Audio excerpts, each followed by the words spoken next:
Ça va? Oui. Oh. Hein? C'est pas facile avec le noir au fond comme ça. Vous n'êtes pas en train de vous endormir au fond? Hein? Les gens au fond, levez la main, je vois si vous êtes en train de dormir. Oh, il y en a quelques-uns qui dorment, c'est bien ce que je disais. Ok, on va continuer. On a un speaker très important qui va nous fasciner. We're going to continue, so we can understand what I'm saying. We're going to move on to the next speaker. We will have time, we have 15 minutes to exchange with you. The keynote will be by Dr. Atul Shah, and he will talk about celebrating diversity. Thank you very much. Welcome. That's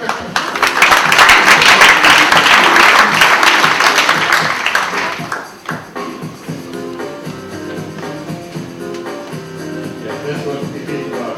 Dancing. Thank you.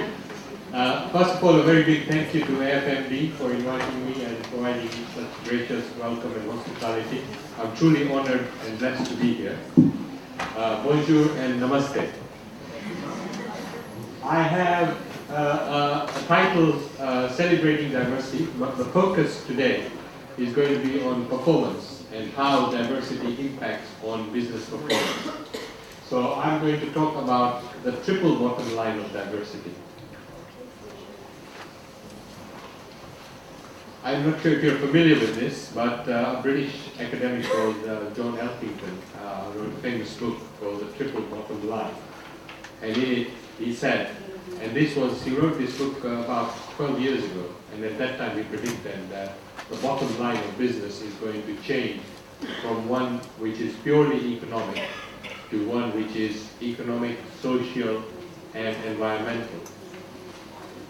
So this is a very simple point. I mean, for social, we may talk about CSR as corporate responsibility, or for environmental, it would be sort of green accounting, or taking account of your environmental responsibility.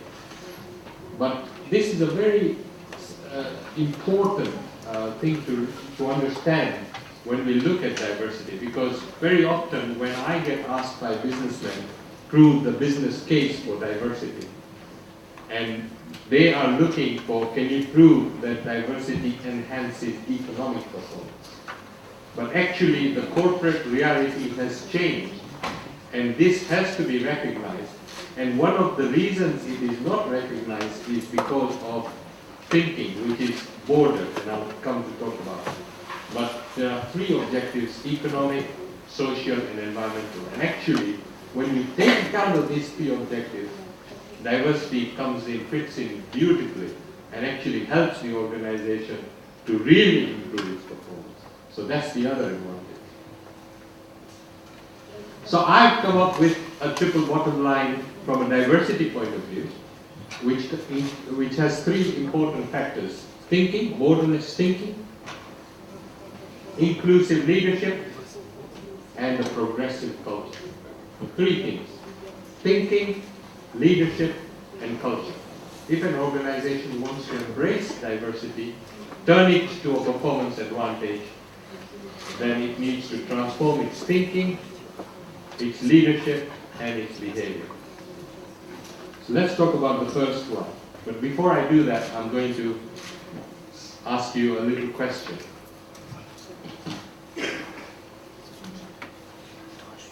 I'd like you to just look at that picture and think about the picture. Now, ordinarily, we wouldn't consider nature as our teacher. In fact, in this room, we are all human beings talking about diversity, discussing diversity. And actually, there is, in nature, what is the language of nature? Actually, nature does not need translation. Its language is silence, but it is actually speaking. And you are hearing that voice when you look at that picture. You're seeing how nature deals with difference. And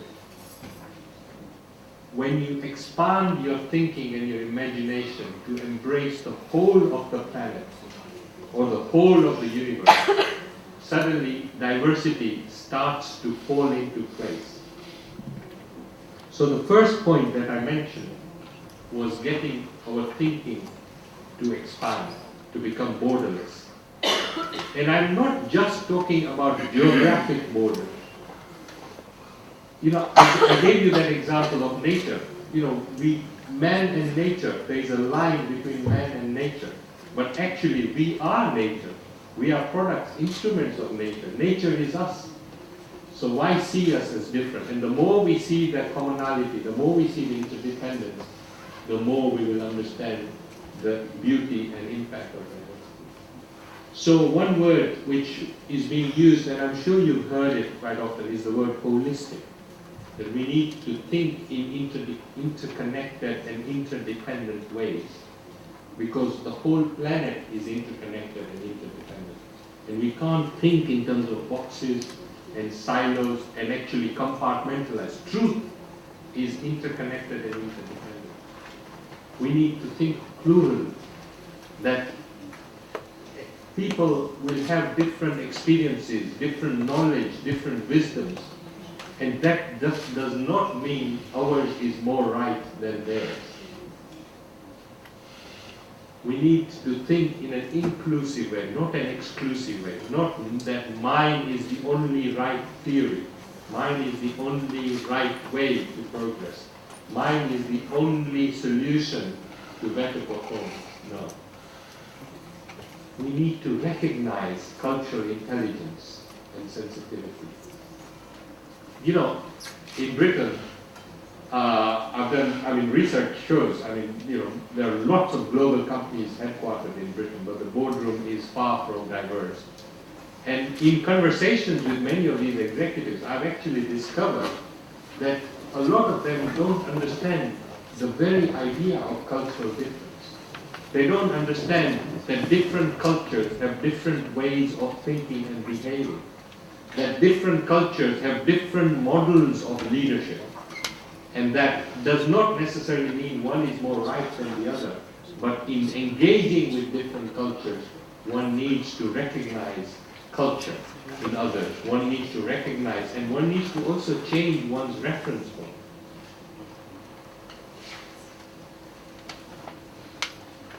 Here's another picture.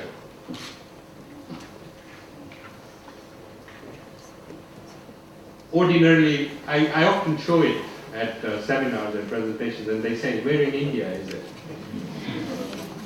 But it's actually not in India, it's actually in Britain. It's actually in London, not far from central London, just 10 miles away. It's an 80-acre greenfield site, belonging to one of the oldest living cultures of the world. And I happen to come from that culture, fortunately. Mahatma Gandhi, who was regarded as one of the greatest leaders of the 20th century, drew his philosophy of leadership and non-violence from this culture. Now, by not engaging with diversity, what we are doing is we are actually blinding ourselves and our vision to only certain theories and certain ways. Now, this is a theory which has lasted 3,000 years. It has survived, it has progressed, it has grown so much that it has spread all over the world. There are 40 Jain temples in North America. Now, this is a community which is producing some outstanding leaders, outstanding professionals, scholars, etc. So what is it inside this culture that we can learn from, that we can borrow, that we can say, yes, this is part of the planet, that this can enrich my work, my life, my performance here and now? That's the question. And actually, you can answer that question if you expand your mind and visit some of these places and ask these kind of questions. So, the next point I mentioned was leadership. Leaders set the tone of the organization. They create a kind of role model. They create a pattern of behavior.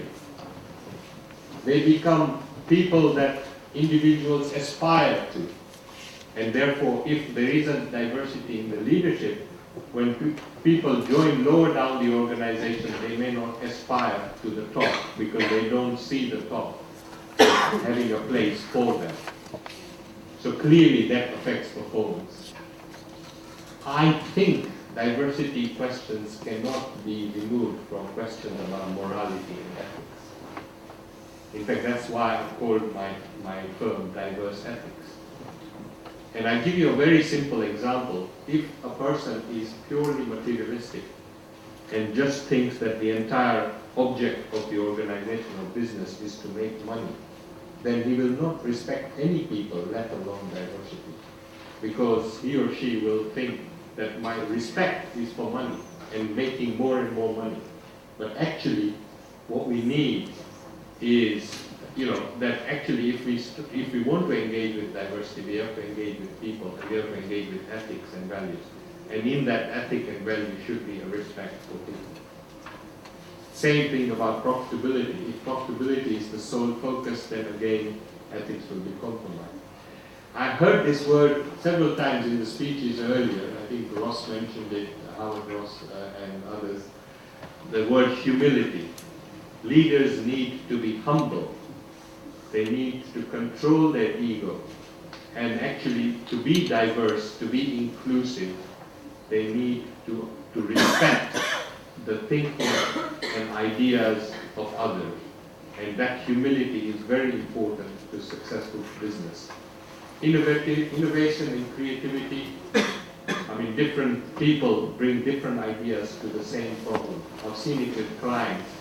Where clients are not diverse, I have found employees come to complain to me saying that in this organization, there is very little room for criticism or very little room for alternative ideas because everyone thinks and acts in the same way. So if you come up with a different idea, you can't really bring it up. I've seen organizations suffocate by the lack of diversity. And you don't want suffocation, you want growth. Risk management, again, we've heard many cases about the banking scandal and the lack of diversity in the banking industry at the leadership level. Same thing here, diversity mitigates risk. And if you have that in the leadership, then you have risk mitigation at the top, where the big decisions are taken, where the big resources are allocated. Progressive culture, the last point of the triple bottom line. The whole behavior of the organization should be inclusive, progressive. If you think of talent and recruiting, if you want to recruit the best people, it does not mean that the best people only come from one culture or one gender or one ability. The best people can come from anywhere. And so they have to almost change who they are from home to work. I don't know how true that is here in France. But this idea of switching identities is not uncommon. And actually, if you want to maximize performance out of a person, you have to allow that person to be whole, to be honest, to be genuine, to be whole, to feel that they are respected for who they are, what they believe in, and what they stand for.